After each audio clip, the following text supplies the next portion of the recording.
Hello everyone, সকলে কেমন আছো তোমরা? আশা করছি ভালো আছো আর আমিও আছি মোটামুটি। আমার জি লাইফস্টাইল চ্যানেলে একটা নতুন ভিডিওতে তোমাদেরকে জানাই অনেক অনেক ওয়েলকাম। তো আজকের ব্লগটা শুরু করছি। এখন বাজে বিকাল 4:30। এখন আমরা যাব চড়ক মেলায়। তো দিদির বাড়ি ওই জায়গায় চড়ক মেলা হয়, তো সেখানেই যাব। এখন আমি রেডি হয়ে গেছি, দিদি ওরা রেডি হচ্ছে, সবাই মিলে একসাথে যাব। তো চলো ব্লগটা কন্টিনিউ দেখো। আজকে আশা করছি তোমাদের ব্লগটা ভালো লাগবে, দেখতে থাকো। আজকে যাওয়ার পথে আর সেরকম ভিডিও করিনি, একবারে দিদি বাড়ি গিয়ে ভিডিওটা স্টার্ট করলাম। তো এখন এই যে দিদি বাড়ি এসে ও রেডি হচ্ছে, সবাই একসাথে যাব।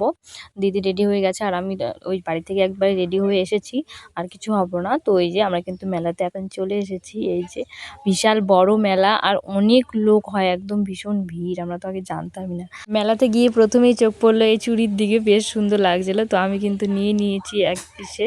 তো কোনটা নিয়েছি তোমরা গেস করো। তো তারপরে এই যে ভাগ্নি আর ভাগনা ওরা সবার জন্য জিনিস নেওয়া হচ্ছিল।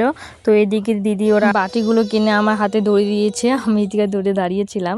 আর এদিকে ভাগ্নি খাচ্ছিল ককটেল, ওর পিসিমণি খাইয়ে দিচ্ছিল। আর এদিকে আমরা খাবার কিনতে গেছিলাম মাসি আর মেশোর জন্য। ওইদিকে জিলাপি দেখছিলাম, জিলাপি আর নিমকি টিমকিগুলো। বেশ ভালো দোকান এসেছে, অনেক মানে এমনি জিনিসপত্র থেকে খাবারের দোকান বেশি এসেছে। শুধু মোমো ফুচকা আরও অনেক অনেক জিনিসপত্র। আর এদিকে টেস্ট করেছে আর কি, মানে অর্কেস্ট্রা আসবে। মেলাটা 3 দিন হবে, আমরা আজকেই শুধু গিয়েছিলাম আর তার যাওয়া হয়নি পরে। তো ওইখানে চড়ক ঘোরানো হবে এখন, তো সেটাই দেখে তারপর চলে যাব। অনেকক্ষণ থেকে দাঁড়িয়েছিলাম চড়ক ঘোরানোর জন্য। জীবন্ত মানুষের পিঠে যে বড়শি ইসে করে ঘোরানো হয়, তো সেটাই হবে এখন।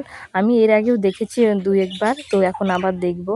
তো যে পরিমাণে ভিড় এই জায়গায় সেরকমভাবে দেখাই হচ্ছিল না, মানে প্রচুর লোক, প্রচুর, একদম পা দেওয়া জায়গা নেই, এত লোক। তার মধ্যে গরমও পড়েছিল অনেকক্ষণ দাঁড়িয়ে এই জায়গায় ছিলাম। তো তারপর আর এই মেলাটা হচ্ছিল শিবপুরে। তো তোমাদের সাথে একটা কথা শেয়ার করি মেলাতে গিয়ে কি হয়েছে। তো এখানে আর কি আরুষি সিং দিয়ে ওর বাড়ি পাশাপাশি আছে, শিবপুরের এইদিকে সাইডে। আর ঠিক কোথায় সেটা আমি জানি না। মানে দিদি বললো আমরা যেদিন আর কি মেলায় গেছি তার আগের দিন আরুষিদির বর আসছিল মেলা ঘুরতে এমনি। তো আমিও ভাবছি, তাই মনে মনে এর আগের দিন আসলে ভালো হতো, দেখা হতো।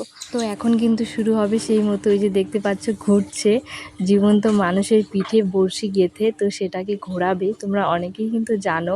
তো আমি এর আগে 2 বার দেখেছি, তো এটা 3বার। তো এখানে যে পরিমাণে ভিড় সেরকমভাবে দেখাই যাচ্ছে না, তার জন্য ড্রোন ক্যামেরার দ্বারা পর্দায় কেউ মাঠের মধ্যে প্রবেশ করবেন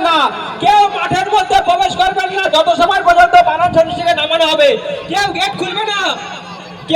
খুলবে না যত সময় পর্যন্ত বানান সন্ন্যাসী নামানো না হয়। এরপর সন্ন্যাসী নামানো হলে আমরা বাড়িতে চলে এসেছিলাম। আর সন্ন্যাসীর যে চড়ক গাছটা থেকে ঘোরানো হয় সেখানে প্রণাম করেছিলাম। তো তারপরে এই যে আমরা কিন্তু বাড়িতে চলে এসেছি, আর বাড়িতে এসে ড্রেস চেঞ্জ করা হয়ে গেছে। তো চলো আজকে ভিডিওটা আমি এখানে শেষ করছি। কেমন লাগলো অবশ্যই কমেন্টে জানাবে। সবাই ভালো থেকো।